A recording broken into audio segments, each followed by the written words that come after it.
medicamento essencial capaz de tratar doenças infecciosas, dentre elas a sífilis, está em falta nos hospitais e ambulatórios públicos do país. Trata-se da penicilina. Por que isso está acontecendo? O que é possível fazer? Para falar desse tema, Cidadania recebe o senador José Medeiros, do Mato Grosso, e o advogado Arthur Kovacevic. Sejam bem-vindos aqui ao programa. Muito obrigado, boa tarde. Bom, o fato de estar faltando penicilina implica, no momento, em um crescimento dos casos, inclusive de sífilis congênita. A penicilina, embora seja um medicamento muito antigo, foi descoberto em 1938, né? Mas, infelizmente, talvez até por ser um medicamento muito barato, não dá lucratividade para os laboratórios, ela está em falta. Não é só no Brasil, acontece em outros países, inclusive até nos Estados Unidos. E eu queria saber o que pode ser feito para que o Brasil possa fabricar. Que medida o senhor está tomando, senador, para que nós saiamos desse impasse aí, que é uma coisa muito grave? Olha, eu até fiquei tomado de surpresa. Começou esse caso ser muito falado no estado de Mato Grosso, e aí quando reunimos nossa equipe, fomos ver que, na verdade, tratava-se de um problema no país inteiro, e aí, até mundial, né?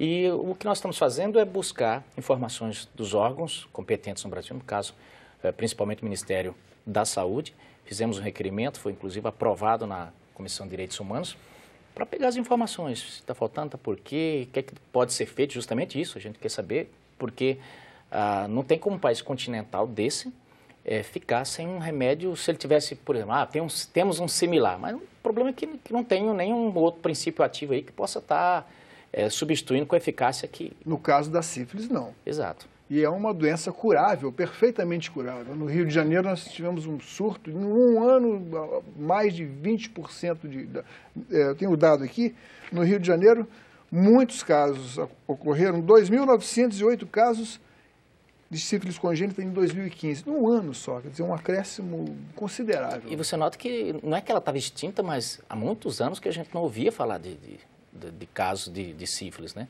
E de repente você tem um número desse exorbitante. A sífilis é uma doença, no caso da sífilis congênita transmitida pela mãe contaminada. Isso. Bom, doutor Arthur, o que faz um especialista em legislação, legislação que regulamenta a liberação dos medicamentos? Bem, a gente tenta agilizar ao máximo esse trâmite na parte de regularização de medicamento. Por exemplo, esse medicamento que é essencial para o Brasil, se deixar correndo sem o auxílio, assim, acaba que pode demorar muito. O que acontece é prejudicar a população. Bom, são 4 laboratórios no mundo inteiro que fabricam, que produzem o princípio ativo da penicilina. 3 são da China e um é o laboratório Sandoz GmbH, na Áustria. Mas todos eles produzem abaixo de 20% da capacidade mínima. Enfim, o que está acontecendo? O que pode ser feito aqui no Brasil? O senhor tomou alguma providência junto ao Ministério da Saúde? O senhor entrou com requerimento de informação? Exatamente, entramos com requerimento de informação, principalmente para questionar alguns pontos. Que essa possibilidade, os técnicos mesmo já tinham, pelo que eu entendi ali, já sabiam dessa possibilidade de faltar. Inclusive, em um dado momento que nos chegou, assim, oficiosamente, é isso que a gente quer com requerimento, conferir essas informações, é que em determinado momento a Anvisa já teria tentado fazer essa licitação. E a gente quer saber se não fez, por que não fez e por que agora poderia ser feito.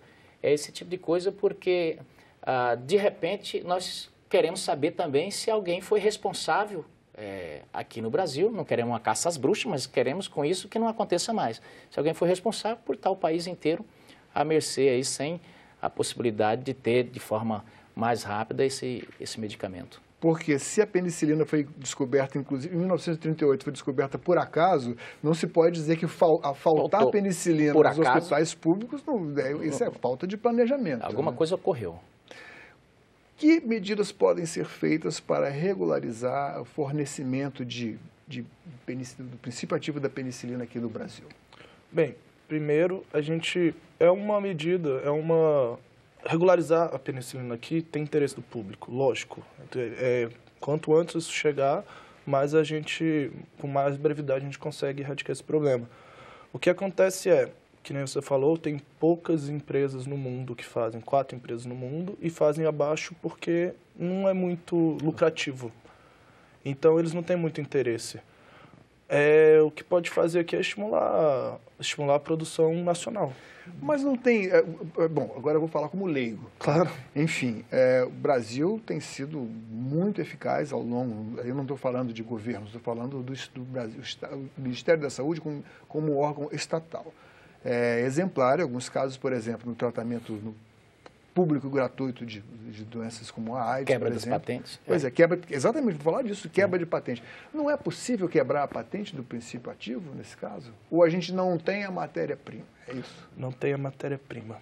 O problema é esse. A matéria-prima está 3 empresas da China e da Áustria. Estão fermentando em Esse outro que é lugar. o problema. Esse que é o problema. Não tem, não há meios de entrar junto à Organização Mundial de Saúde para que haja, enfim, nós não somos o único país que está sendo prejudicado por isso. Outros países, inclusive os Estados Unidos, enfim, simplesmente não me parece justo que o interesse econômico prevaleça sobre um problema que está se tornando...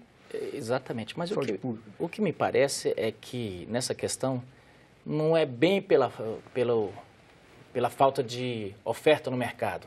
Parece que teria tido jeito da gente ter esses produtos. Nesse meio, a gente sabe que tem... É por isso que eu quero verificar isso direito, para ver se não teve papelada no meio que acabou interferindo nisso. Porque, às vezes, não é nem o caso, a série São os trâmites burocráticos. E eu digo que, em determinado momento, a gente tem que fazer nesse raciocínio que você disse. O interesse da saúde pública, ele tem que se sobrepor às filigranas das leis e do regulamento. Medeiros, você está defendendo, então, que regulamente um produto sem ter bem certeza. Não é isso que nós queremos. Mas nós não queremos que, na ânsia de ser mais realista do que o rei, você deixe a população. Estou falando que está acontecendo isso. Mas a busca de informações é no sentido de ver efetivamente o que ocorreu. Porque... pelo que a história que me foi contada, é que teria tido tempo. Agora, a gente sabe, o doutor Kovacevic pode falar isso com mais propriedade, quais são os trâmites. A gente teve aqui aquele debate sobre a fosfetanolamina, em que a gente sabe que para um medicamento novo, havia toda uma série de pesquisa, depois a pesquisa colocada nos animais, depois numa pessoa, depois ver a eficácia, assim como está acontecendo. E a gente sabe que isso aí é um período longo. Agora, a pergunta é, se o medicamento já existe. Já foi testado. Já foi testado. Talvez tenha testado o princípio ativo importado de um ou de outro laboratório. Aí a pergunta é, teria que passar pelo mesmo processo? Aí quem vai poder responder isso é o doutor Kovacevic, né? Mas, uma palavra o nosso advogado aqui. Mas, assim, se for, eu acho que é muito preciosismo, porque aí a gente fica perdendo tempo. Quer dizer, e se for, quanto tempo? A fosfetanolamina, eu estou aqui há 2 anos, nós estamos discutindo há 2 anos, e está o mesmo lá na Anvisa. Pelo que me disseram, já estava há 25 anos que estava olhando e nunca tinha ido e tal. Aí eu acho que há nuances, aspectos bem diferentes. É por isso que eu quero saber se é o mesmo caminho, os mesmos trâmites. Nós não estamos falando de nada que tenha que ser testado primeiro em animais, passar por todas aquelas etapas, enfim, de algo que já existia. Por favor. A Anvisa, para regularizar algum medicamento aqui, são necessárias várias etapas. Nesse caso, o princípio ativo é fabricado na China. Eu vou usar o exemplo da China porque foi o caso real aqui. O exemplo da China é fabricado lá. O que acontece para a Anvisa trazer? Os técnicos da Anvisa têm que ir lá para fazer um certificado de boas práticas de fabricação. Aí o que eles fazem?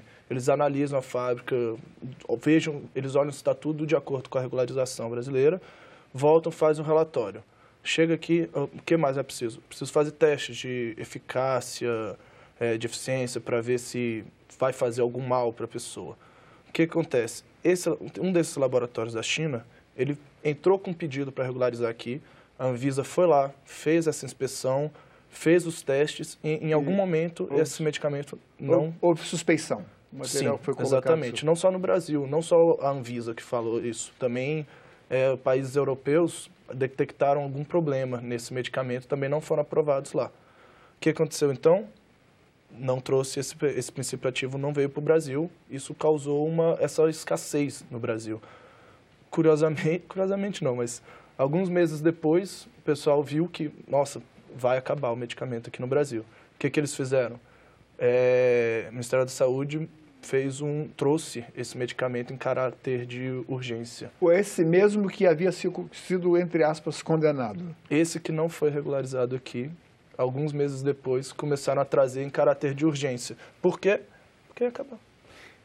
Senador, acho que aí o senhor está entrando, né? Com o seu Exatamente. requerimento de informações. É por aí, porque ele não servia ontem, mas serve hoje. Aí é que eu pergunto, o medicamento realmente não serve e nós estamos comprando farinha, ou o medicamento era bom e as filigranas impediram desse medicamento chegar? A China negocia em bloco isso, porque interditando um produto de um laboratório, os outros também seriam parceiros ou eles não são concorrentes entre si? Você não tem essa informação? Eu não sei te dizer como que é essa negociação deles. Agora, parece que seria o caso de... Esse é um dos casos que interessa ao Estado brasileiro entrar, porque isso é um caso de saúde pública. Se a gente tem tanta força para quebrar a patente, por que não...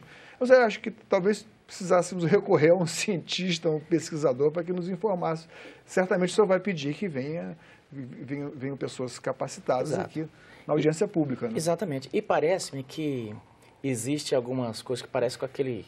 O pessoal atribui a Einstein, porque hoje com a internet eles falam tanta coisa e joga para algum pensador para dar credibilidade. Mas o certo é que tem um pensamento que diz o seguinte: mais fácil quebrar um átomo do que quebrar algumas verdades por aí que a pessoa tem preconcebidas, né?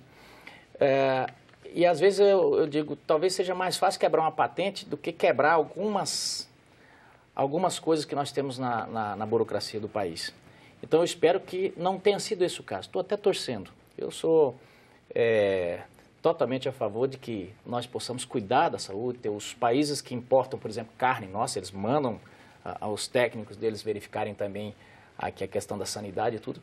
Mas a gente não pode conceber que numa época de tanta informação, de tanta tecnologia, de tanta evolução, você tenha uma população desse tamanho, 200 milhões de brasileiros, mas de repente não tem. Pô, nós temos a Anvisa é uma agência que está aí para cuidar disso. O que aconteceu? Os órgãos não se comunicaram, ou não houve alguém que deixou de tomar uma decisão de governo que tinha que ser tomada? Porque, como você disse, isso é um interesse de Estado. Eu cito, por exemplo, há pouco tempo estava faltando, em alguns estados, soro antiofídico. Quer dizer, isso é uma questão de vida. Se levar uma mordida, uma picada de uma cascavel, meu irmão, ou tem um remédio ou você vai dessa para melhor. Agora, certamente, para ilustrar para o público, a gente está falando da penicilina benzatina, né, que é a popular benzetacil. Uma ampola, acho que custa abaixo de R$3. Baratíssimo. Né? Menos que isso, né? Com certeza. Enfim, está em falta. Não é? Agora, na verdade, isso faz a gente questionar a própria administração faz questionar não só o lucro, a sede do lucro por parte das grandes indústrias farmacêuticas que agem dessa forma, e faz até pensar, poxa, no capitalismo de Estado, será que na China falta lá? Pois é, com certeza não, né? Bom, eles estão guardando tudo para eles, porque com certeza, estendendo o raciocínio, são 1 bilhão 370 milhões de chineses. Certamente eles têm... O estoque deles está lá montadinho. Não, eles se relacionam com as pessoas, há contato sexual, há transmissão do treponema pálido, que é a bactéria transmissora da sífilis, né? Enfim, e aí só vocês estão guardando tudo para eles lá, não sei. Entendo uma paranoia, será que estão tentando fazer um extermínio da humanidade retendo a penicilina? Eu não acredito nisso. Né? Um entendimento governo a governo não funcionaria se o senhor propusesse? Eu através da penso que Comissão sim. de Relações Exteriores. É uma boa ideia que você acaba de dar, a gente estava vendo por esse caminho, vamos tentar outro caminho também. Tem aqui nosso ministro chanceler, que ele é senador e que é um assunto que a gente pode tratar. Você falou desse tema das grandes farmacêuticas, eu vou te dar um exemplo. Eu, por exemplo, tenho enxaqueca E enxaqueca, para quem tem, olha, é pior do que... Eu nem sei do que. É uma coisa terrível. Ela Qualquer te tira... dor acima do pescoço olha, é um negócio insuportável. Coisa terrível, insuportável. Você fica sem poder olhar para... Uma luz dessa, o cara que está com enxaqueca, ele não fica, ele não pode olhar para uma parede dessa que tem alguma... É terrível. E você vai notar que não tem muitos medicamentos. E aí, eu perguntando, há quem diga que, olha, não tem porquê. É mais fácil vender para a galera do que você pesquisar um que possa fazer você ser curado e tal.